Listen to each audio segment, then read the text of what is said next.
Hello again, ladies and gentlemen. I'm Joe Hendy, the Android Authority App Guy. It's the end of June, which means it's time for another one of our best apps of the month.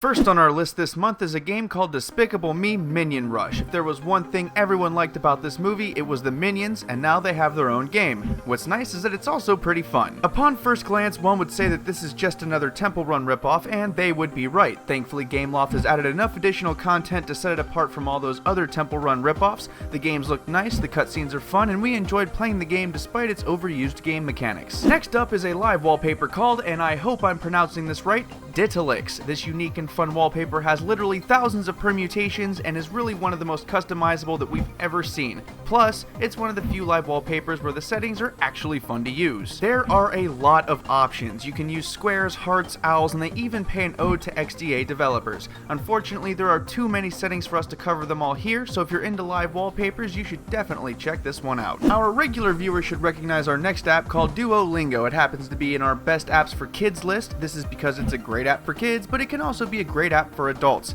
especially ones who are looking to learn a second language and don't have the time to take a class. Duolingo is a very easy app to use. Each lesson is set up in a way that allows people to quickly complete lessons so you don't have to sit around tethered to a computer for hours. It also supports a whole bunch of languages. If learning more languages is up your alley, it's worth giving this one a shot. Next up is a unique little app called Floating Notifications. For those who have used or remember Facebook Messenger's chat heads, imagine that the chat head functionality was available for any app that sent notifications, and that's what this app does. Any app that sends notifications can become a floating notification, and instead of dealing with them as you normally would, you can take care of them directly from anywhere. This can be great if you're in a hurry, you don't want to leave an app, or you just like floating notifications. When we did our best keyboards list, we got a lot of flack for not including Google's stock keyboard. There was a reason, and that's because it wasn't out yet when the video was made. Google Keyboard is quite simply the stock Google keyboard for Android Jelly Bean 4.2. That said, it's a solid keyboard with all the features of the stock keyboard. It has trace typing, it has autocorrection, it looks nice, and it's just there and it's solid. The voice dictation was accurate and everything seemed to work fairly well overall. This is definitely a must-have for any vanilla Android fan. Our next app, Quick Social, is for anyone who loves their social networks. If you're on Facebook, Twitter, and Google+, then pay attention because this app could be for you. It allows people to post updates on all three networks all at once or individually. It is a very simple app. You sign into your various social networks, then you go to your notification bar where you can post to any network at any time. You can also use the Quick Social feature to post to all three all at once.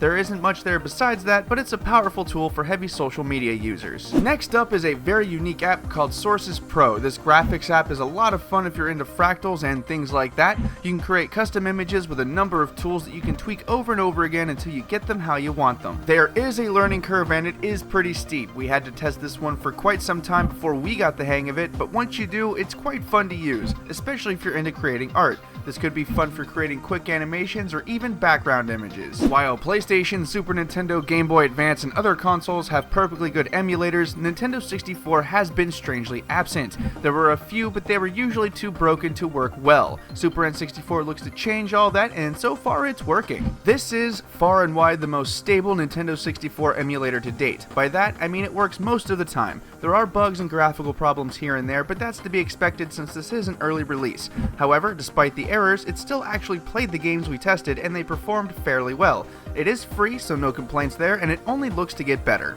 For those who somehow don't know, Vine is a new social network that features 6-second videos instead of regular status updates like all the other ones. Is it unique? No, not really, because other sites have done this before. However, Vine now has an Android app and people seem to like it. You can get all the functionality in the app that you need to. You can check out what's trending, individual posts, your activity, your profile, and pretty much everything else. Yes, you can even create and post Vines from your device. Not gonna lie, it was kind of fun, and a recent update now lets you use your front-facing camera. Disney has a number of games based on their hit game called Where's My Water. This one is called Where's My Mickey, and it's essentially the same game mechanics except for you're trying to get Mickey some water so he can do a bunch of different things. For those who don't know, here's how it works. Each level has a finite amount of water. You must dig paths through the dirt to collect stars and get the water to Mickey. It can be surprisingly tricky, but nothing that's overly difficult difficult. Is it fun? Oh yeah, and who doesn't like Mickey Mouse? If you take a look at ye old leaderboard, you can see how these new apps stack up against one another. Keep in mind that these are not how we rated them, but how you, the people, have rated them in the Google Play Store. If you want to check them out, the app links are in the video description. We try to keep these end of the month lists even with games and functional apps. Usually games kind of rule the list, and it was nice to see some good functionality apps make their way to the top this month, especially useful ones like Quick Social and floating notifications. There are thousands of apps released every month, so there's every possibility that we may have missed a good one. If we did and you want to talk about it, leave us a comment and let us know. Once again, I'm Joe Hendy, the Android Authority app guy. Feel free to subscribe to our YouTube channel and check out the written version of this article and the social media links in the video description.